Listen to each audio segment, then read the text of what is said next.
Oke, kita mulai aja ya. Selamat datang pendengar sekalian. Kita sudah memasuki episode yang kedua teman-teman. Jadi ya, saya juga tidak berekspektasi tinggi ya di episode pertama kemarin. Ya ada yang dengar syukur, ada yang nggak, ada yang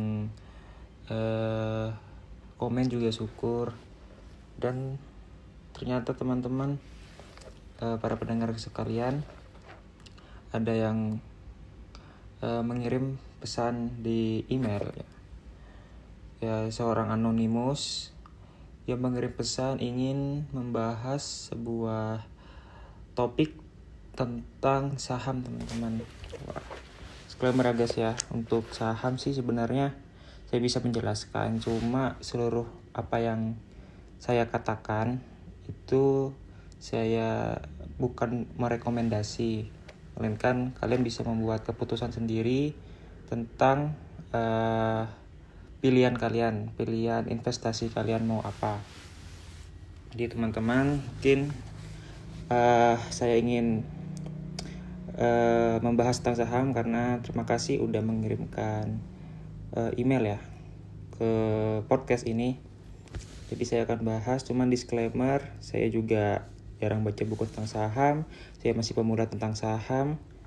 Ya mungkin bisa sebagai referensi aja ya, bisa diikuti ataupun tidak usah diikuti juga tidak apa-apa. Jadi silakan kalian pilih resiko kalian sendiri ya. Oke, sudah 1 menit pertama, lumayan, terima kasih sudah memberikan bahasan atau sudah mengirimkan email kepada saya untuk dibahas tentang saham. Jadi teman-teman, sebelum itu saya ingin bahas apa sih itu saham ya. Jadi sepengetahuan saya itu saham merupakan suatu tanda bahwa kita telah memiliki bagian kecil, maksud saya, dari suatu perusahaan. Jadi ketika kita sudah mempunyai saham, berarti kita telah ikut serta dalam bagian dari perusahaan tersebut. Nah, kenapa sih sekarang ini pada banyak orang yang mau bermain saham atau berinvestasi? Nah, sebenarnya kalau dari saya sendiri ya, tujuan investasi sendiri itu adalah yang pertama, membiarkan uang kita itu bekerja. Jadi kan namanya perusahaan kan dia mengembangkan suatu bisnisnya ya.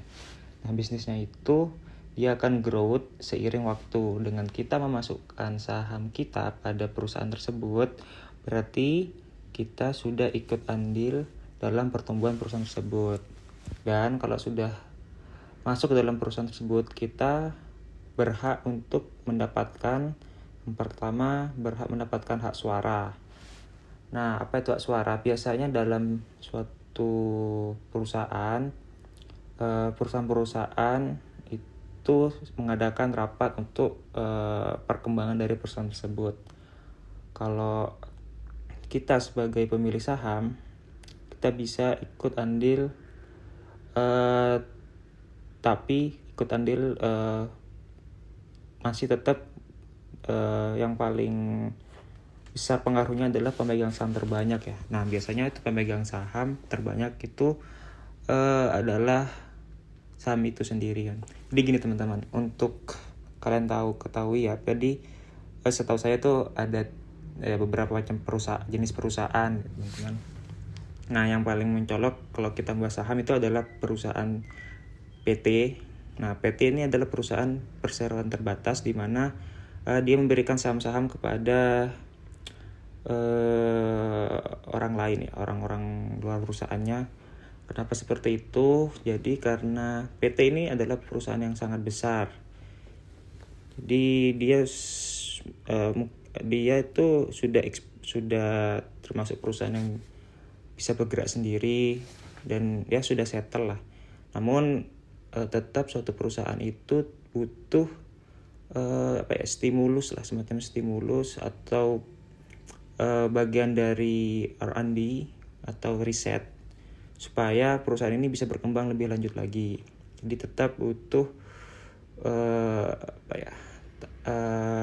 injeksi lah gitu. Nah, injeksi itu tidak bisa dari proses bisnisnya saja, tapi dia masih butuh injeksi eksternal lah untuk menstimulus bisnisnya supaya lebih maju ke depannya.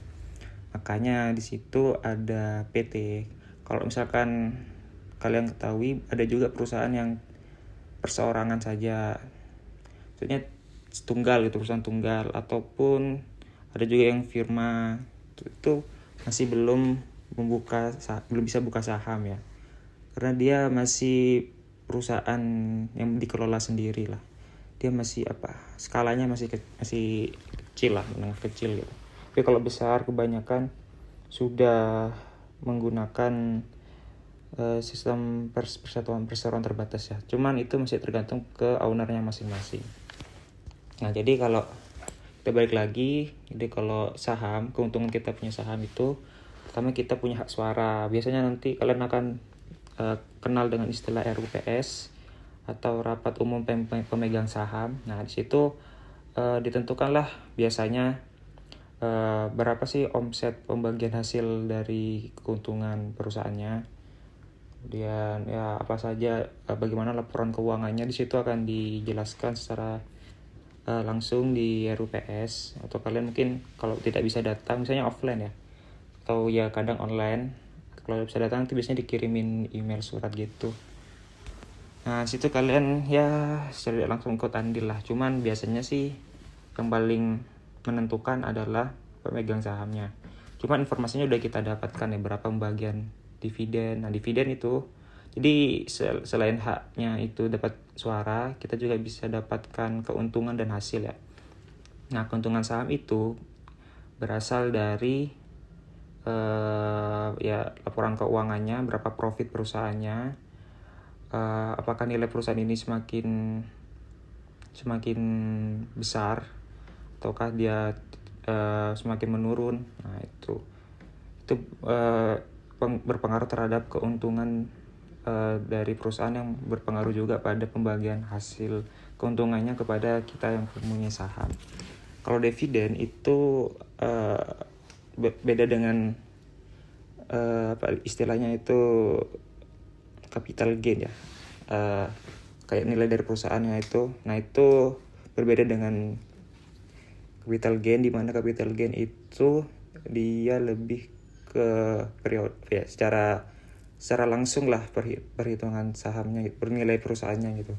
Kalau dividen dia tuh nilainya mau naik mau turun, kita sebagai pemegang saham kita pasti mendapatkan nilai yang sesuai dengan hasil dari rapat gitu loh. Berapa sih dividen itu pembagian yang tetap gitu dari perusahaan kepada pemegang saham. Nah, ya tergantung dari kalian sendiri. Kalian mau misalkan ikut andil dalam berkontribusi terhadap perusahaan tersebut, ingin untuk mendapatkan dividennya ataupun ingin hanya capital gain-nya. Jadi sebenarnya sih yang paling mendasari bagaimana sih cara kita melihat perusahaan ini, saham ini bagus atau tidak, ya kita lihat dari perusahaannya tersebut, apakah dia growth ataukah dia stagnan atau dia sedang kontraksi atau sedang posisinya lagi menurun gitu. Nah, jadi sebuah informasi adalah hal yang paling dicari-cari lah dalam mengetahui perusahaan tersebut bagus atau sedang dalam kondisi yang menurun lah, kurang bagus gitu. Tuh, jadi ya sebenarnya ya sebagus-bagusnya perusahaan ya pasti ada kalanya naik ataupun turun. Jadi ya sebenarnya sih main saham itu main mental ya guys ya. Jadi kalau kondisinya lagi merah atau itu dinandakan kondisinya menurun, berarti itu lagi sedang berkontraksi atau ya sedang fase penghematan atau apa gitu ya. Dan kalau lagi hijau berarti perusahaan tuh lagi mendapatkan keuntungan yang besar gitu, atau lagi growth. Nah itu dia. Jadi bahas saham setahu saya seperti itu aja ya. Yang penting kalian tahu tuh bagaimana apa itu saham, bagaimana pengaruh kita dalam saham. Mungkin lagi disclaimer ya, saya bukan ahli dalam saham dan juga bukan into the saham ya. Tidak terlalu masuk ke dalam saham. Ya sebagai investor pemula lah yang ingin mengikuti zaman aja. Kayak gimana sih orang-orang bisa tertarik dengan saham? Ya hanya sebagai pengikut tren. Ya kalian kalau mau tahu ya bisa kalian bisa tonton tuh ya influencer saham lain ya, atau YouTuber financial advisor. Itu lebih bagus kalian untuk mendengarkan lebih lanjut. Kalau kalian masukin ke saham itu kecil ya, persentasenya mungkin ya normal lah ya, persenan ya, tapi tetap hasilnya juga gak sebesar yang mungkin kalian lihat di media sosial gitu. Tetap aja yang aku saranin sih ya, kalian harus kuat lah kalau bermain saham itu di mentalnya. Nah kapan kalian harus masuk, kapan kalian harus sell atau buy, itu harus kuat lah ya. Siapin uang dingin sih yang paling benar ya untuk saham ya. Jangan pakai uang kebutuhan sehari-hari kalian untuk sekedar mendapatkan keuntungan yang instan. Itu agak gambling menurut saya. Cuma kembali lagi itu preferensi kalian mau bermain dengan tujuan apa. Kalau saya sendiri sih ya untuk menekan inflasi ya, atau kenaikan harga gitu. Mana ya zaman dulu harga bakso 5.000 sekarang jadi 15.000. Nah itu tidak lepas dari inflasi guys. Jadi tiap tahun ada inflasi yang terus naik lah. Ya kita sebagai pejuang rupiah harus bisa paham dengan itu ya. Jangan sampai ya kita kerja keras, kita self healing sampai ke titik ya kita mengabaikan inflasi guys. Jadi menurut saya ya, kita harus pandai-pandai manajemen keuangan. Investasi itu perlu juga untuk memperoleh keuntungan atau sekedar menekan inflasi, tergantung dari profil risiko kalian sendiri. Nah itu yang paling penting. Sebenarnya investasi itu gak cuma saham ya, banyak juga. Cuma ya profil risiko kalian tuh di mana? Apakah di kelas saham atau di kelas instrumen investasi yang lain? Ya itu dia. Oke, mungkin itu aja ya. Advice saya sih belajar lebih dalam dan kuatin mental. Jangan sedikit-sedikit jual, sedikit panik. Dan jujur itu yang hal pertama yang saya lakukan. Tapi ketika kalian sudah tahu rugi, mental kalian pasti sangat berubah lah.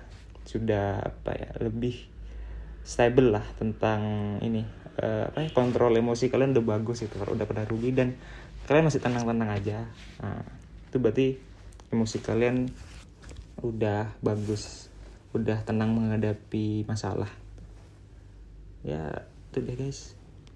Bahas tentang saham sih ini sebenarnya banyak banget ya. Kayak apa sih sisi gelapnya, apa sih cara dapat keuntungannya, bagaimana sih cara main saham yang benar. Itu banyak banget, cuman karena saya bukan financial advisor, saya cuma bisa kasih teori-teorinya aja ya. Ya itu, kalian harus belajar lebih banyak dan siapin mental dan modal biar kerasa. Mungkin itu aja ya. Sekian dari saya, sampai jumpa di episode selanjutnya. Jangan lupa kalau ada topik yang ingin dibahas bisa kirim lewat email. Oke, see you.